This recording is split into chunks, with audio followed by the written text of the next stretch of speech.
सत श्री अकाल जी, स्वागत है आप सभी का चैनल जीत कोड में। और आज की इस वीडियो में हमने जो प्रोजेक्ट स्टार्ट किया है परसेंटेज कैलकुलेट नाम का, उसे हम कंप्लीट करने जा रहे हैं। सो विदाउट टाइम वेस्टिंग के वीडियो को स्टार्ट करते हैं।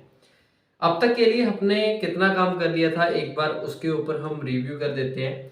हमने अपने प्रोजेक्ट में जब कैलकुलेट बटन के ऊपर क्लिक कर रहे थे तो इन एडिट टेक्स्ट में से डेटा फेच कर लिया था, और ये आपके सामने कोड है। ठीक है, सो इस कोड को यूज करके हमने जो इस एडिट टेक्स्ट में डेटा होगा उसे हमने फेच कर दिया था। जैसे मैं यहाँ पर 21 एंटर कर देता हूँ और 31 एंटर कर देता हूँ, कैलकुलेट के ऊपर क्लिक करता हूँ, 21 और 31 जो डेटा है एडिट टेक्स्ट में वो हमें मिल रहा है। ठीक है, तो इस वीडियो में हम क्या करेंगे कि एक तो ये जो डेटा है, ठीक है, इसकी परसेंटेज निकालकर इस बटन के नीचे शो करवाएंगे।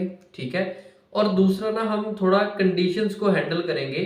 मींस कि मान लीजिए एक ऐसा यूजर आया जिसने कि इन दोनों एडिट टेक्स्ट में कोई भी डेटा नहीं डाला, ठीक है, और डायरेक्टली कैलकुलेट के ऊपर क्लिक कर दिया। ठीक है, तो एक मैसेज शो होना चाहिए जिससे यूजर्स को पता लग जाए कि उसने डेटा नहीं एंटर किया, तो उसे एक रिमाइंडर मिल जाए यूर फील्ड्स आर एम्प्टी। ठीक है, सो थोड़ी बहुत हम यहाँ पर कंडीशन हैंडलिंग करेंगे और फिर इन वैल्यूज की परसेंटेज कैलकुलेट करके इस बटन के नीचे शो करवाएंगे। सो विदाउट टाइम वेस्टिंग के डेवलपमेंट को स्टार्ट करते हैं। सो आपको ये एंड्रॉयड स्टूडियो की विंडो थोड़ी अलग से दिख रही होगी।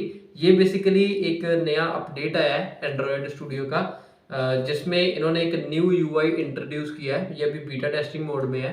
तो इस यूआई में इन्होंने एंड्रॉयड स्टूडियो की जो कॉम्प्लेक्सिटी थी ना, जो क्लटर्ड था यूआई, उसे थोड़ा सा कम करने की कोशिश की है और बहुत बढ़िया काम किया है। तो मेरे को तो बहुत बढ़िया लगा ये। तो जब से मैंने इसे अपडेट किया है तो मैं इसी यूआई को यूज़ कर रहा हूँ और मेरे को बहुत बढ़िया लगा। ये अपडेट इनकी बहुत ही बढ़िया है। ठीक है, सो अब बैक टू वर्क जाते हैं। सो सबसे पहला काम हमने क्या करना है कि ये जो हमारे पास डेटा आ रहा है ना, तो इसे हमने क्या करना है, सबसे पहले हमने चेक करना है कि क्या ये जो डेटा है ये एम्प्टी तो नहीं है। अगर मैं यहाँ पर कैलकुलेट के ऊपर क्लिक कर रहा हूँ तो यहाँ पर ये एम्प्टी डेटा मिल रहा है, मीन्स कि इन एडिट टेक्स्ट में कुछ नहीं है। तो सबसे पहले जैसे ही बटन के ऊपर क्लिक होगा और हम डेटा को इन वेरिएबल्स के अंदर स्टोर करवाएंगे, उसके बाद हमने एक कंडीशन लगानी है। कंडीशन क्या होगी, अगर यूजर मार्क्स वाली जो स्ट्रिंग है वो इज एम्प्टी होगी। यहां पर हम स्ट्रिंग का एक फंक्शन यूज करेंगे जो कि हमें ट्रू या फॉल्स रिटर्न करेगा। अगर तो ये वाली स्ट्रिंग एम्प्टी होगी तो ये ट्रू रिटर्न कर देगा, अगर नहीं होगी उसमें डेटा होगा तो ये फॉल्स रिटर्न कर देगा। तो पहली स्ट्रिंग को हम चेक करेंगे, ऐसे ही हम एंड लगाकर दूसरी स्ट्रिंग को भी चेक करेंगे। अगर टोटल मार्क्स वाला जो डेटा है वो भी एम्प्टी है, ठीक है, और हमने बीच में एंड लॉजिकल ऑपरेटर लगाया है, इसका मतलब है कि अगर दोनों कंडीशंस ट्रू होंगी, यूजर मार्क्स भी एम्प्टी होगा, टोटल मार्क्स भी एम्प्टी होगा, तो हमने क्या शो करवाना है, हमने एक मैसेज शो करवाना है, टोस्ट मैसेज, और वो होगा make text dot this message होगा यूर फील्ड्स आर एम्प्टी। ठीक है, इससे क्या होगा, इससे यूजर को अप्रोप्रिएट पता लग जाएगा कि उसने क्या गलती की है। ठीक है, और साथ ही हमारा जो केस है वो भी हैंडल हो जाएगा। तो टोस्ट डॉट लेंथ लॉन्ग हम यहाँ पर कर देंगे और एट द एंड इस डॉट को शो करवा देंगे। ठीक है, अब एक कंडीशन तो हमने यहाँ पर हैंडल कर ली, मीन्स कि अगर दोनों की वैल्यू एम्प्टी है, दोनों में से जो डेटा आ रहा है वो एक एम्प्टी स्ट्रिंग है, तो क्या शो करवाना है। ठीक है, अब ऐसा भी हो सकता है कि एक यूजर 21 एंटर कर दे और दूसरे एडिट टेक्स्ट की वैल्यू दे ही ना। ठीक है, तो वो भी कंडीशन हमें सॉल्व करनी पड़ेगी, हैंडल करनी पड़ेगी। तो वो हम एक और कंडीशन लगाकर करेंगे एल्स इफ को यूज करके, और कंडीशन बहुत ही सिंपल होगी। कंडीशन होगी अगर यूजर मार्क्स एम्प्टी हुआ, या फिर यहां पर हम और यूज करेंगे। बाकी सारी की सारी कंडीशन वही है जो हमने ऊपर लगाई है, बस इन लॉजिकल एंड की जगह के ऊपर हम लॉजिकल और को यूज करेंगे। ठीक है, तो अगर यूजर मार्क्स की वैल्यू एम्प्टी है या फिर टोटल मार्क्स की वैल्यू एम्प्टी है तो भी हम सेम ही मैसेज को शो करवा देते हैं। तो मैं यहां पर इसे कॉपी करूंगा और यहां पर पेस्ट कर दूंगा। ठीक है, सो हमने दोनों कंडीशंस को यहां पर हैंडल कर लिया कि अगर किसी एक में भी वैल्यू नहीं है तो ये वाली कंडीशन चल जाएगी, क्योंकि और क्या बोलता है कि दोनों कंडीशन में से अगर एक भी कंडीशन ट्रू हो जाती है तो ये पूरी की पूरी कंडीशन को ट्रू कर देता है। ठीक है, सो हमने दोनों कंडीशंस को यहां पर हैंडल कर लिया। ठीक है, अब थर्ड कंडीशन कौन सी है कि जब यूजर दोनों वैल्यूज एंटर करेगा तब हमने क्या करना है, तो वो हम यहां पर एल्स पार्ट में राइट कर देते हैं। ठीक है, हमने सबसे पहले क्या करना है कि जो हमारे पास ये स्ट्रिंग में डेटा आया है ना, इसे हमने फ्लोट में कन्वर्ट करके रिजल्ट निकालना है। तो वो कैसे करेंगे, हम एक वेरिएबल बनाते हैं रिजल्ट नाम का। ठीक है, रिजल्ट, और ये होगा फ्लोट टाइप का, क्योंकि पॉइंट में वैल्यू आ सकती है परसेंटेज की, तो हम इसे फ्लोट टाइप का कर देंगे। अब परसेंटेज निकालते कैसे हैं, देखो जो यूजर के मार्क्स आए हैं उसको हमने डिवाइड करवाना है टोटल मार्क्स के साथ। ठीक है, तो हम सिंपली यहां पर राइट करेंगे कि जो यूजर के मार्क्स हैं, और आप यहां पर देख सकते हैं ये स्ट्रिंग वैल्यू है, स्ट्रिंग टाइप की वैल्यू है, और स्ट्रिंग के ऊपर तो हम डिवीजन लगा ही नहीं सकते। तो सबसे पहले इन मार्क्स को हमें कन्वर्ट करना पड़ेगा टू फ्लोट में। ठीक है, क्योंकि हम फ्लोट में डेटा स्टोर करवा रहे हैं तो इसे हमें फ्लोट में कन्वर्ट करके फिर इसके ऊपर ऑपरेशंस लगाने पड़ेंगे। ठीक है, तो सबसे पहले हम क्या बोलेंगे कि यूजर मार्क्स को फ्लोट में कन्वर्ट करो, फिर डिवाइड कर दो जो हमारे पास टोटल मार्क्स में स्ट्रिंग है, और इसे भी हमें फ्लोट में कन्वर्ट करना पड़ेगा क्योंकि ये भी एक स्ट्रिंग है। ठीक है, तो हमने सबसे पहले क्या किया, यूजर मार्क्स को फ्लोट में कन्वर्ट किया, टोटल मार्क्स को फ्लोट में कन्वर्ट किया, और फिर यूजर मार्क्स के साथ डिवीजन कर दी हमारे टोटल मार्क्स की। ठीक है, तो ये हमारा लॉजिक है परसेंटेज निकालने का, और डिवीजन करने के बाद हम इनटू करवा देते हैं 100 के साथ। ठीक है, और यहां से हमारी जो परसेंटेज है वो निकल जाती है। ठीक है, अब परसेंटेज को निकाल तो लिया, ठीक है, और इस रिजल्ट वेरिएबल में वैल्यू स्टोर भी हो जाएगी, लेकिन हमने यूजर को शो करवाना है। ठीक है, तो यूजर को शो करवाने के लिए उसे लेआउट में दिखाना पड़ेगा। तो लेआउट में दिखाने के लिए हमें क्या करना पड़ेगा कि हमें इस बटन के नीचे एक टेक्स्ट व्यू लगाना पड़ेगा जिसके अंदर हमारी परसेंटेज की वैल्यू जाएगी। ठीक है, तो मैं यहाँ पर एक्टिविटी मेन में आता हूँ। ठीक है, और यहाँ पर मैंने ऑलरेडी एक टेक्स्ट व्यू लगा दिया है, और आपकी रेफरेंस के लिए मैं फिर से यहाँ पर लगा देता हूँ ताकि आपको अच्छे समझ में आ जाए। तो यहाँ पर हम लगाएंगे टेक्स्ट व्यू। ठीक है, और इसकी विड्थ होगी रैप कंटेंट, और हाइट भी इसकी रैप कंटेंट दे देते हैं, लेकिन विड्थ हम यहाँ पर मैच पे रख देंगे। ठीक है, ओके, तो इसके बाद हम इसकी थोड़ी सी डिज़ाइनिंग कर लेते हैं। पहले मैं यहाँ पर एक रेफरेंस के लिए टेक्स्ट डाल देता हूँ, जैसे मैं यहाँ पर हेलो डाल देता हूँ। ठीक है, ओके, और टेक्स्ट का साइज हम थोड़ा सा बढ़ा देंगे, 30 SP कर देते हैं। ओके, और इसे सेंटर में लाने के लिए हम ग्रेविटी सेंटर कर देंगे।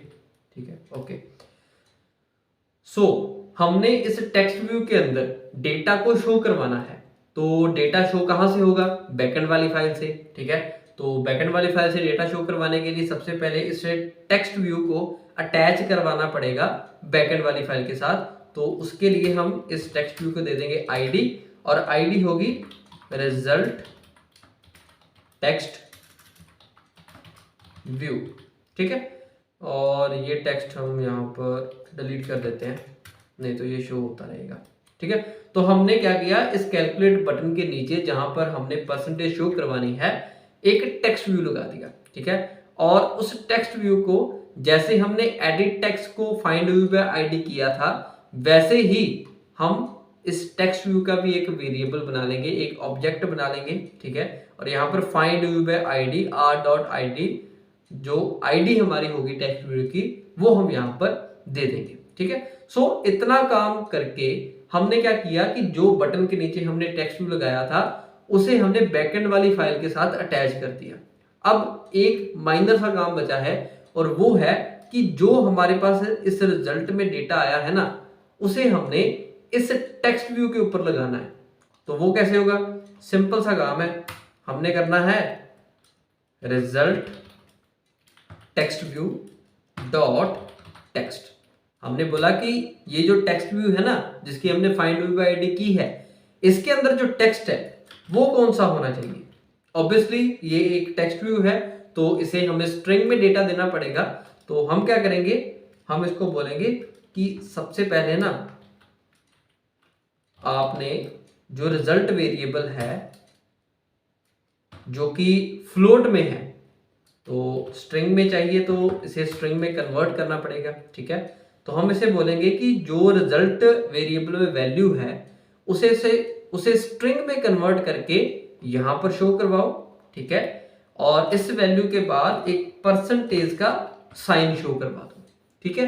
और दैट्स इट, हमने अपने प्रोजेक्ट को कंप्लीट कर लिया है।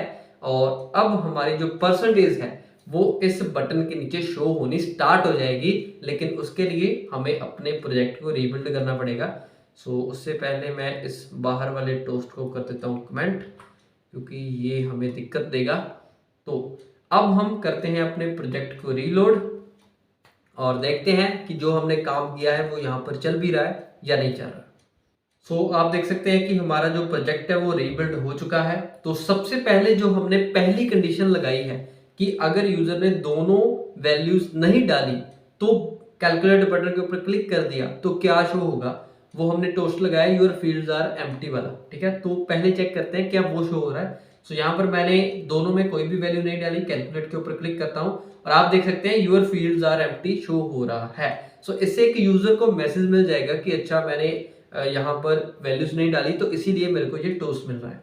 अब सेकंड कंडीशन हमने और वाली लगाई थी कि अगर इन दोनों में से एक में वैल्यू डाल दी, एक को एम्प्टी छोड़ दिया, तो भी सेम मैसेज शो होना चाहिए।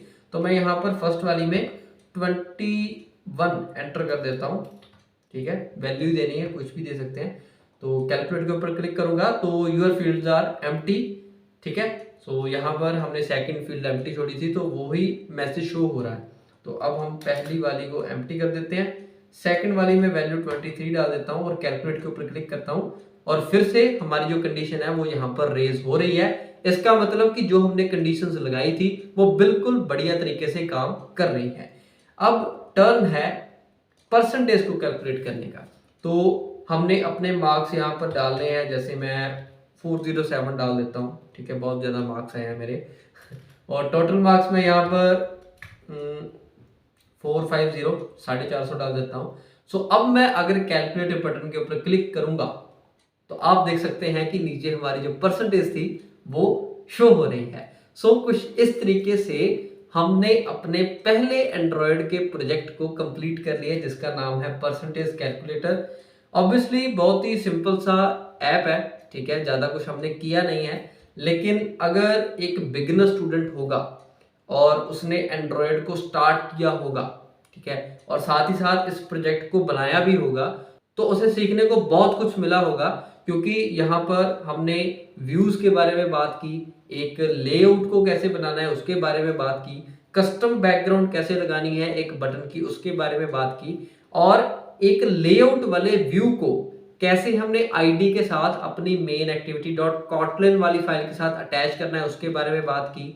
सो एक लेआउट में जो वैल्यूज आ रही हैं उन वैल्यूज को कैसे हमने अपनी बैकएंड वाली फाइल में लेकर आना है, फिर उनके ऊपर कैसे हमने ऑपरेशंस परफॉर्म करने हैं, और एट द एंड फिर से उसी ऑपरेशन का रिजल्ट कैसे हमने फिर से लेआउट में शो करवाना है यूजर को। इन सभी कॉन्सेप्ट के बारे में हमने पूरी डिटेल में बात की और फुल फ्लैज एक प्रोजेक्ट बना लिया है। सो मेरे को तो बहुत ही बढ़िया लग रहा है इस प्रोजेक्ट को कंप्लीट करके।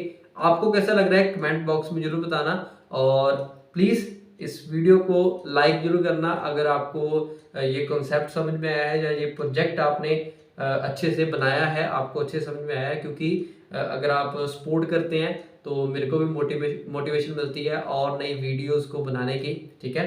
तो ये था हमारा फर्स्ट प्रोजेक्ट। और आपने एक काम जरूर करना है कि सभी ने लिंक्डइन प्रोफाइल बनानी है, अगर नहीं है तो, अगर है तो बहुत बढ़िया है। और उसके ऊपर आपने इस प्रोजेक्ट की छोटी सी वीडियो बनाकर अपलोड करनी है, ठीक है। और हो सके तो मेरे को टैग भी कर देना। सो मेरे को बहुत बढ़िया लगेगा कि हाँ मैंने कुछ आपको सिखाया है और आपने उसे इम्प्लीमेंट किया है। तो लिंक्डइन के ऊपर इसे जरूर पोस्ट करना है। अगर लिंक्डइन पे नहीं कर सकते तो इंस्टाग्राम में स्टोरी लगा देना, ठीक है। मेंशन कर देना कि हाँ हमने वहां से देखकर अपना फर्स्ट प्रोजेक्ट बनाया एंड्रॉयड का। सो आई होप कि आपको बहुत कुछ सीखने को मिला होगा इस प्रोजेक्ट के साथ। ऐसे ही हम नेक्स्ट प्रोजेक्ट भी बहुत जल्दी स्टार्ट करेंगे और एंड्रॉयड में नए नए जो हमारे पास कॉन्सेप्ट आते हैं उन्हें हम समझेंगे, ठीक है। तो हम मिलते हैं नेक्स्ट वीडियो में। इस वीडियो में इतना ही, और इस चैनल को जरूर सब्सक्राइब कर देना इसी तरह की प्रोग्रामिंग की वीडियोस देखने के लिए। सो तब तक के लिए सत श्री अकाल।